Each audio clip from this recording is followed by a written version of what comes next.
SoundCloud era has birthed some of the biggest hip-hop artists these past few years, also known as the face tatted hair dyed era, and looking back on it, it was a extremely iconic point in rap. As the free platform was an opportunity for artists to showcase their talents, this era did last up until 2016 to 2019, which was a time where a lot of the artists from this era did peak in their careers, but also did make a lot of the artists' careers that we do know today. But let's take a look at the state of a lot of the artists from this era, where they're at in their careers in the big 2025, and what's next for them. Starting off with the man who has by far had the most success out of anyone on this list and out of the SoundCloud era, and that is Jordan Carter, aka Playboy Cardi. Now, looking at Cardi's career, bro, it's honestly been insane seeing how much Cardi has grown and evolved. And now, born in ATL, Cardi wouldn't start making music till he was 15 with his mixtape High Chronicles, and also at this time Cardi was under a whole different name, being Sir Cartier, yeah. And he would then change his name to Playboy Cardi, which honestly would be a life-changing decision. And he would then join Awful Records as he was making buzz. And when Cardi joined Awful Records, Cardi was like, alright bro, I'ma pursue this music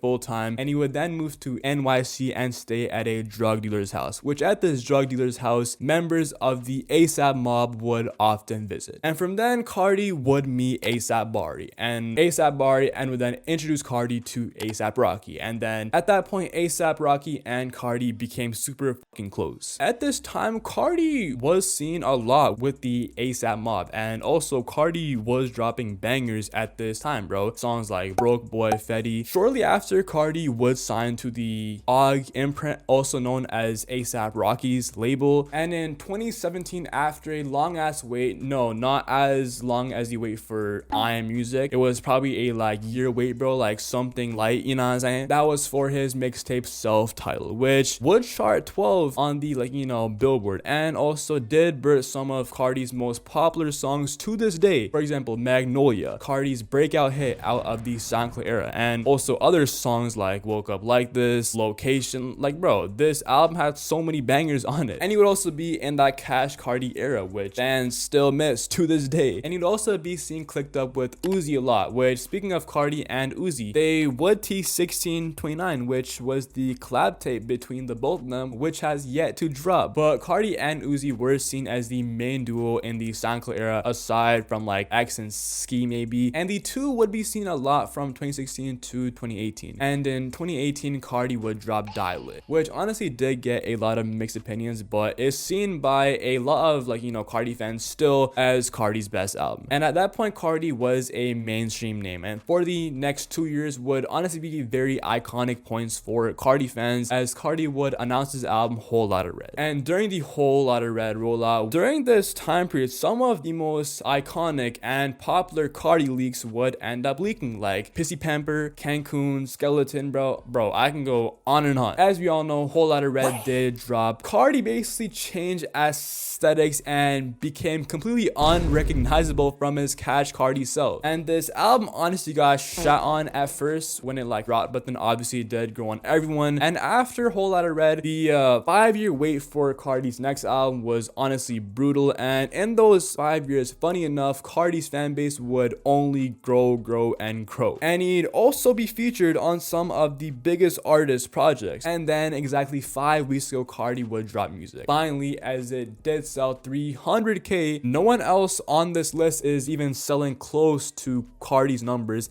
in the big 2025. And while Cardi was blowing up in the SoundCloud era, he obviously was seen with this infamous partner, not that kind of partner, partner in crime, Lil Uzi Vert. Alright, Lil Uzi Vert, or Samir Woods, was born July 31st, 1995. Now, even though a lot of people like to talk down on Uzi now, one thing you cannot deny is that Uzi is one of the best and most relevant people to come from the SoundCloud era. Despite having multiple old heads tell him to his face that he wasn't going to be relevant by the age 27, 28 because of his style of music, such as Ebro. Now, during his early time on SoundCloud, he dropped 2 different mixtapes, one being The Real Uzi and the second one being Love Is Rage, which was actually the mixtape that brought a lot of attention towards his name, having still very popular songs to this day, and even having a Young Thug feature on this tape. The next year in 2016, he dropped Lil Uzi Vert versus the World, which was the tape that gave him his first viral song. Now Uzi had viral songs, but nothing like Money Longer. This song went viral on plenty different social media platforms, and I know y'all remember the Money Longer alien with the dude going like.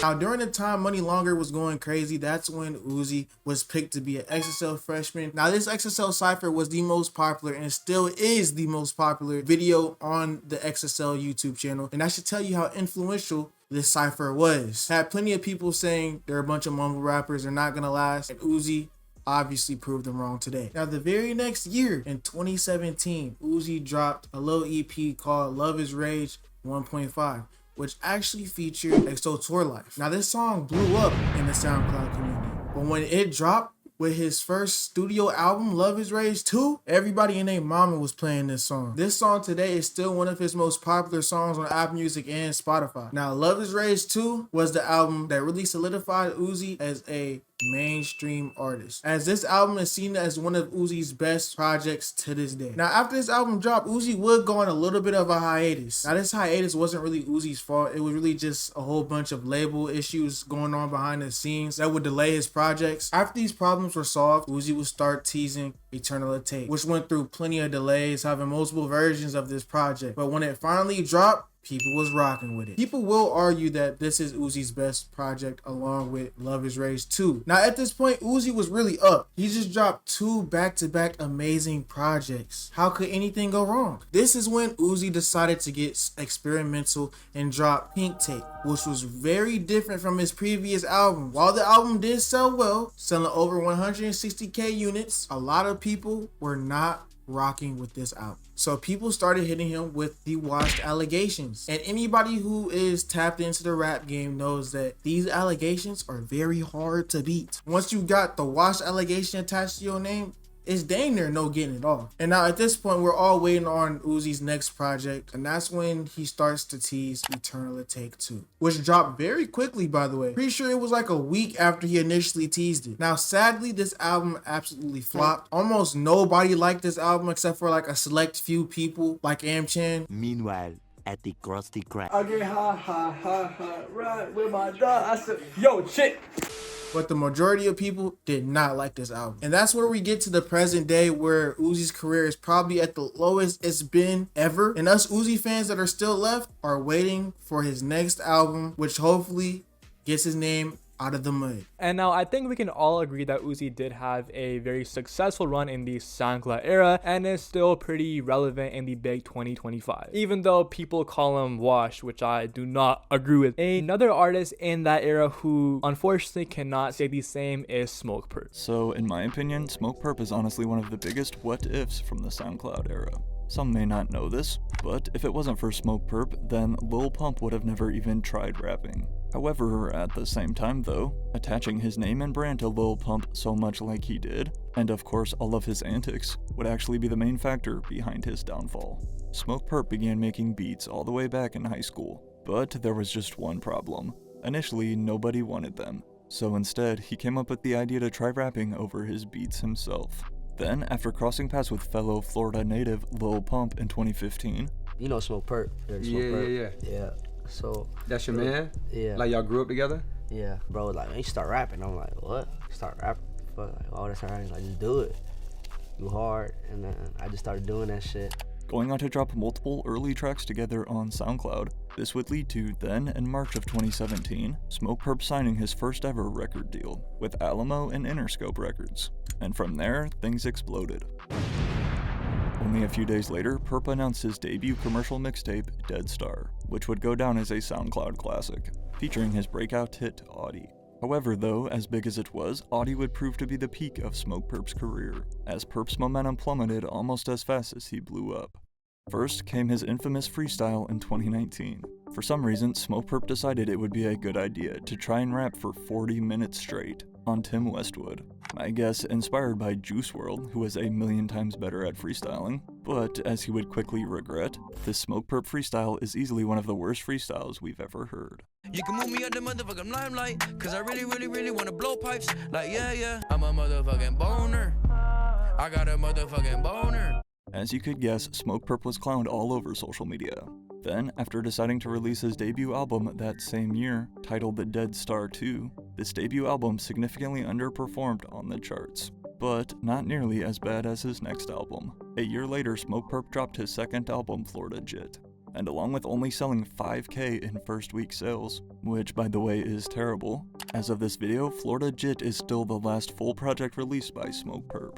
Again, this was all the way back in 2020, and why Purpp hasn't released since is a big mystery. Likely more going on behind the scenes we don't know about, aside from a few low-quality singles. However, it's no secret that the longer he waits to drop another project, he's just destroying his career more.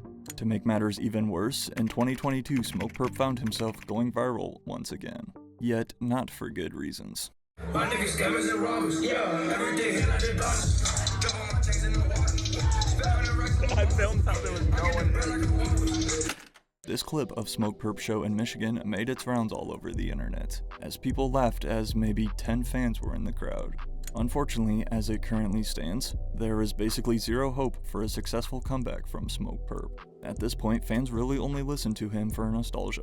And although, yes, he does have multiple SoundCloud bangers, it's clear Smokepurpp was not able to last the test of time.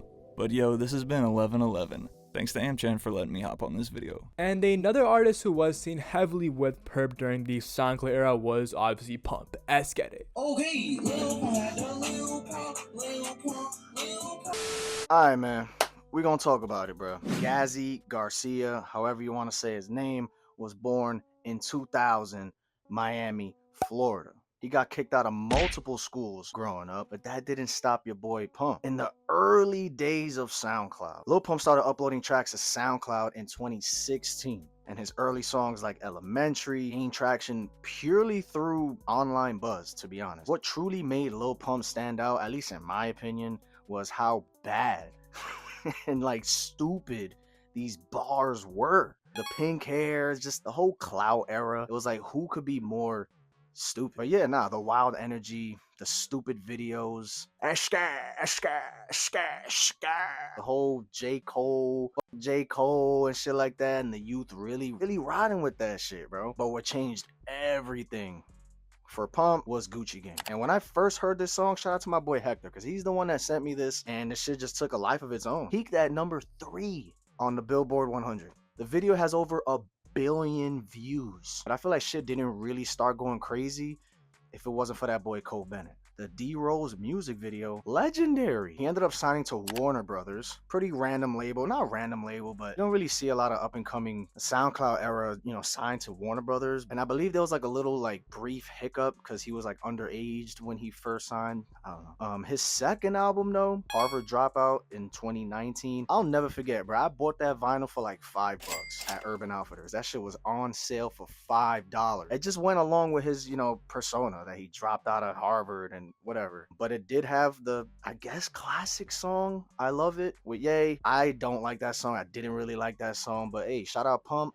It was a big song, and having Kanye on it is insane. Video's legendary, let's be real. That shit took a life of its own. But yeah, after Gucci Gang and I Love It, like, he kind of struggled to keep his momentum going. Nobody truly thought that Lil Pump was talented enough to keep his career on a upwards trajectory. But like his first project, the Lil Pump shit where he's on the jet ski, that's kind of like a classic like SoundCloud project, you know what I'm saying? I would say that. Smokepurpp's Dead Star, like those are like, pretty legendary projects, I would say. His later stuff just didn't really hit the same, bro. It was just a fad, bro, really. That whole time period, like the clout era, the tattoos on the face, the stupid gimmicks and Instagram videos that he was doing every damn day. People just got tired of that shit. And once the gimmicks went away, the music just didn't. But at the end of the day, he's had an impact. But yeah, nowadays it's like he's trying to get right, you feel me? He's getting fit, he's doing his thing. Do people really care about his music? Maybe he should stick with the Spanish shit. I know he tried doing some Spanish songs. I don't know if anybody's, and then he dropped Lil Pump 2. What was that, 2023? Come on,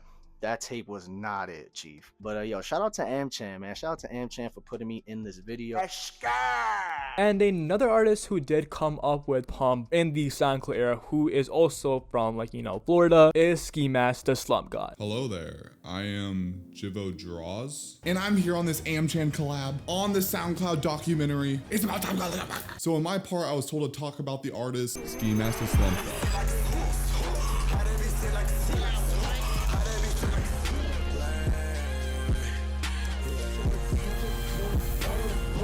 boy, was this an easy topic for me. Now, Ski Mask the Slump God's real name is Stokely, and he grew up in Fort Lauderdale, Florida. And he actually got into rapping at 8 years old. And that was strictly because of his dad, because his dad was a rapper. He went under the name Sin City, which Ski Mask eventually named a mixtape over. But through Ski's youth, he got into a lot of trouble. Minor trouble though. Driving without a license, small weed possession, which eventually got him locked up in juvie for. But him going to juvie was possibly the biggest thing that could ever happen to him. Because if you don't know, that's where he met Jose Onfroy, better known as XXXTentacion. While being locked up, Ski and X learned off one another, both having a lot of unique traits that really helped learn off one another. And while they were locked up, they were thinking of their future plans, one being starting a rap group, which was first called Very Rare and then changed to members only. Once Ski and X got out of juvie, they were quickly making a wave. By the start, Ski was always more talented of a rapper than X. But again, getting locked up would be the better for their careers again.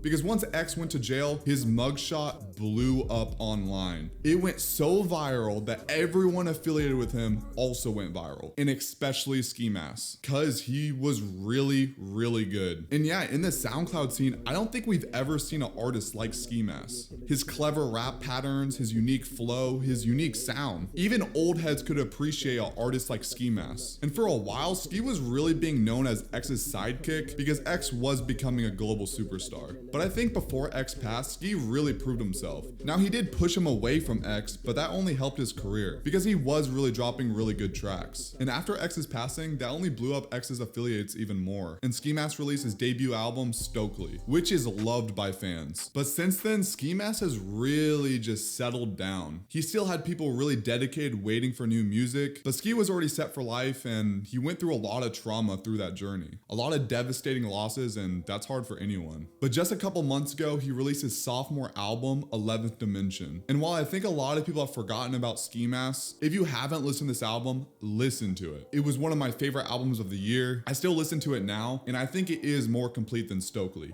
in my opinion. But since then, Ski Mask has been previewing new music, he's been streaming, and he's one of the most likable artists in the rap game. He's still one of my favorite artists of all time, and one of my favorite people. And now, if you want to learn more about this, I made an animation video about Ski Mask. W promo, Jivo. Yeah, that's right, go watch. But back to my glorious king, Amchan. And like Ski Mask, a artist who still has such a massive fan base, my personal GOAT is none other than Trippi Red. And now Trippi would start making music in, I believe, 2014 after his brother did unfortunately pass away in a car accident that did influence Trippi to start making his own music. In the early points in Trippi's career, he actually would be dropping hella SoundCloud mixtapes like Beast Mode, Awakening My Inner Beast, and his overall melodic unorthodox sound, like his freaking screaming, bro, that would really make him stand out from the rest of the SoundCloud artists. Because this dude Trippi actually had talent and wasn't seen as a meme rapper, right? And while dropping those tapes in 2016, gaining buzz, he actually would then move to LA, which would honestly be a very, very good decision for him, and he would sign to the label Strange Entertainment. And that next year in 2017, Trippi would be seen with a lot of pivotal SoundCloud era rappers, like for example X, and as well as 6ix9ine too. But in that year of 2017, Trippi would drop one of his most iconic projects ever, that being A Love Letter to You 1, which obviously did have the lead single Love Scars, which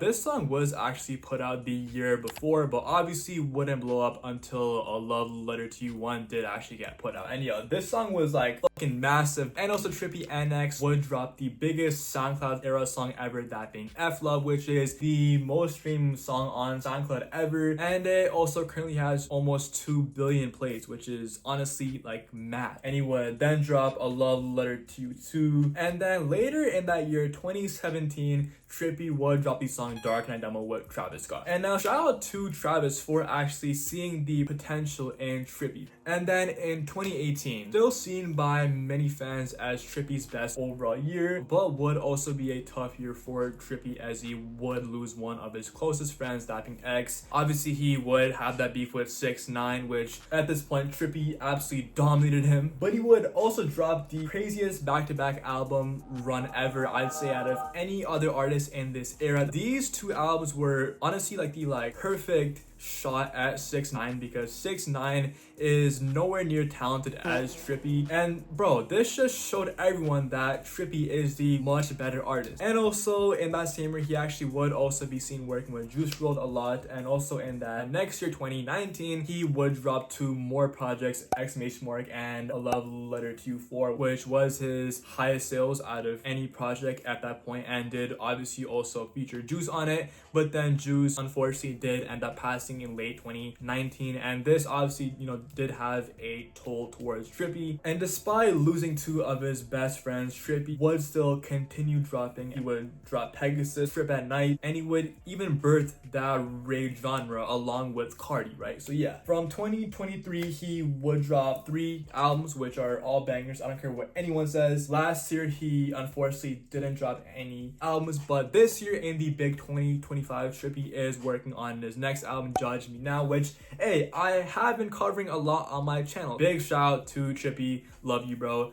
On to the next artist. And a artist who was seen with Trippi during the SoundCloud era, as him and Trippi do have a lot of, like, you know, bangers during that era, is Lil Yachty. Hey, what's up guys, it's Cole Frosty, and from this era I'm going to be covering Lil Yachty. Early in Yachty's career, he clearly didn't take rap incredibly too serious, and he was regarded to by more older and traditional hip-hop fans as a mumble rapper, which was kind of a term used at this time to make fun of new gen kind of SoundCloud era music. And big figures like Embro from Hot 97 would actually beef with Lil Yachty, saying he had high school ass bars, including Joe Budden and Funk Flex going at his neck as well. But Yachty continued to be successful, featuring on songs like I Spy by Kyle and Broccoli by Dram, and even charting songs on his own like One Night, which helped himself blow up. But after a couple years in the spotlight, Yachty wouldn't really reach the same peaks that he once had in his career, but he didn't exactly fall off. Yachty would release his albums Teenage Emotions, Lil Boat 2, and Nothing to Prove, which had hits on them like 66 with Trippi Red, Yacht Club with Juice WRLD, Get Dripped with Playboy Cardi, and NBA Youngboat being a collaboration as well. In 2020, I think Yachty actually dropped his most underrated project with Lil Boat 3, which actually celebrated more rap songs with stuff like Split/Whole Time and Pardon Me with Future. And he also had the song with Drake and DaBaby, Oprah's Bank Account, which was a big single for him. But during this time, Yachty would be very important in the female rap scene, as he actually wrote the song Act Up by City Girls, which was a big club hit and went on to push this female rap wave and inspire artists like Sweetie and Meg Thee Stallion. It felt like around this time we had a shift in Yachty's career, and he quit dyeing his hair a goofy red color and was a lot more mature, serious, and creative now. He started pushing out new rap sounds with Coffin, which had the most legendary walkout at Summer Smash. He would also start pushing his new concrete rap label, which currently has artists such as Draft Day, DC2 Trill, and also Camo. And it was very surprising to see Yachty not care about album sales anymore and do projects such as Michigan Boy Boat, which had a complete Detroit rap style inspired by Detroit rappers. Getting all of them featured on the project as well was really hard. In 2022, Yachty also got a lot of credit for having 4 production credits on his friend Drake's album and 21 Savage's album Her Loss. But thanks to the leaker that put out Yachty's song Poland, which would go viral as a meme, would force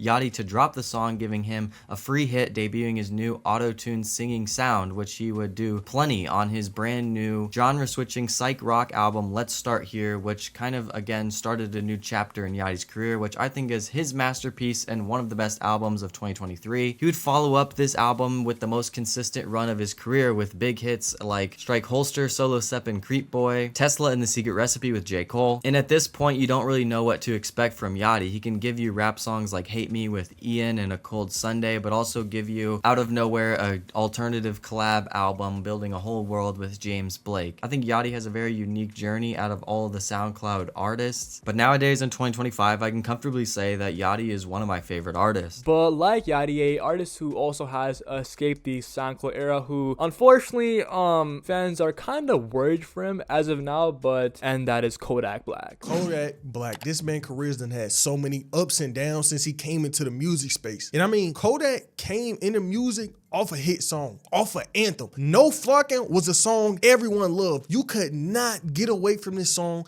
And when it was first blowing up, it made people question, is he a one-hit wonder or is he gonna follow it up? And when I tell you that man followed it up, I mean it. As the years would go on, he would become loved by so much of the game. He would drop so many more hits and would become somebody the hip-hop world loved. But it wasn't all sunshine and rainbows. There was a couple problems that he had going on internally. Yeah, the man was dropping all these hit songs, but he could not keep his freedom. And having hit songs out with no freedom is not a good combo. It was like he was addicted to going to jail. Kodak Black will go to jail so often that people really stopped caring when he would go, because it was like, nigga, you do this every week. And for a large portion of his career, the man was locked up. He was sitting behind bars, but he got lucky. Even though he got sentenced one last time and had to sit for a while, a couple years, he got pardoned by the president back in 2021. And people was thinking, damn, is it Kodak Black's second chance? I mean, he just got hit with a pardon. And for a while, Kodak was looking good. His career was looking insane.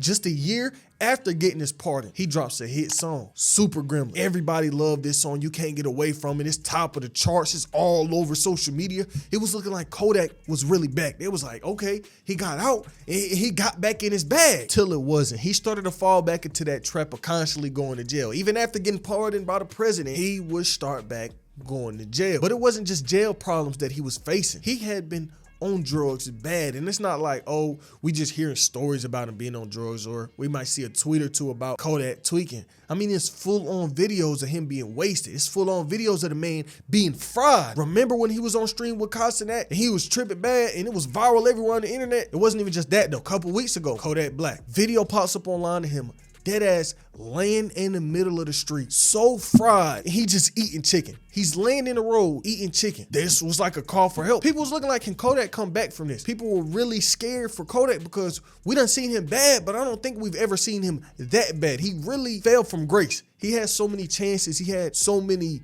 big songs out, and it's looking like he's throwing it all away. It's not looking good for Kodak, but we can only hope that he turns his career around. And last but not least, one of my favorite artists from that, like, you know, era, bro, none other than Lil Skies. So Lil Skies, who were one of the many rappers who blew up in the SoundCloud era in 2017 with his hit songs Red Roses and Nowadays, both featuring Landon Cube. With these music videos being directed by Cole Bennett, who also directed many other music videos at the time for up-and-coming SoundCloud rappers. But then Lil Skies would drop Life of Dark Rose in early 2018, which is honestly one of the best SoundCloud era albums in my opinion. With this album honestly having no skips and no misses, but throughout 2018, Lil Skies would go on an insane run, with Lil Skies dropping many more singles this year, with it all being fire. A little throwback for you guys, in 2017 and 2018, I remember watching those Fortnite compilation videos, and every intro song was a Lil Skies song, and I remember this so like, it was fire. But in 2019, Lil Skies would drop his debut album, Shelby, with it being more melodic and not as hype, if that makes sense, but it was still a good album in my opinion. But throughout 2019, Lil Skies would continue dropping many more hits, but this is when Lil Skies would start disappearing from social media and the internet, because in late 2019, Lil Skies would have a kid and take about 2 years off from social media and making music. I've always said this about Lil Skies and other rappers, but taking care of your kid and family is so much more important than having clout or the #1 song or a hit song and going viral. Like, family matters more than anything, and that should be your main goal in life, which Lil Skies did. He took care of his kid, and in this time he would only drop a couple of singles. But in early 2021, Lil Skies would drop Unbothered, then dropping the deluxe a couple months later. This album would get a lot of hate actually, but I honestly like this album. But even on the deluxe, which was much better than the original album, we got Ice Water with Trippi Red, which Trippi Red and Lil Skies, I know Amshan is a big Trippi Red fan. Trippi Red and Lil Skies is a solid duo, but then Lil Skies would go very inactive again for about 1 to 2 years. Then Lil Skies would go independent.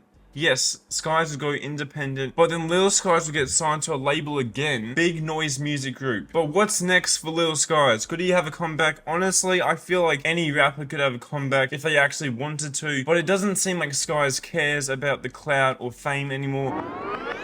Now, honestly, I definitely agree with my guy NDC. Yeah, obviously Skies did have a kid. After a while, he obviously, you know, didn't take music that seriously, which obviously, like, you know, makes sense. And also, I feel like Skies already did everything that he had to do in the SoundCloud era, right? Like, he had that hit song, he blew up, and he obviously had that impact on other artists who are blowing up now, right? And now, currently looking at Skies' career in the big 2025, so far this year, he actually did just drop a few singles, which honestly all sound pretty fire. They all sound a lot better than his project that he did drop last year called Out Your Body Music, which was Skies' worst project, I gotta say. But it overall seems like Skies is back in that mode. He's back working on a comeback, and he is dropping a new album in May, which I gotta say I'm definitely hyped for a new Skies summer project. But hey man, shout out to my guy NDC for covering Skies, and also shout out to all the other hip-hop content creators who are also a part of this, like, you know, video, man. Make sure to sub to all of them. Their links will be in the description. But yeah, overall, the SoundCloud era was a super nostalgic point in like rap, bro. Like, I'm sure all of us and remember playing OG Fortnite and just blasting tracks from the SoundCloud rappers in the like background, right? And honestly, bro, I take this like whole SoundCloud era wave over this current, like, you know, Netspend or Samusun wave any, like, you know, day, bro. No disrespect to Net or Samusun, I love both of them, but yeah,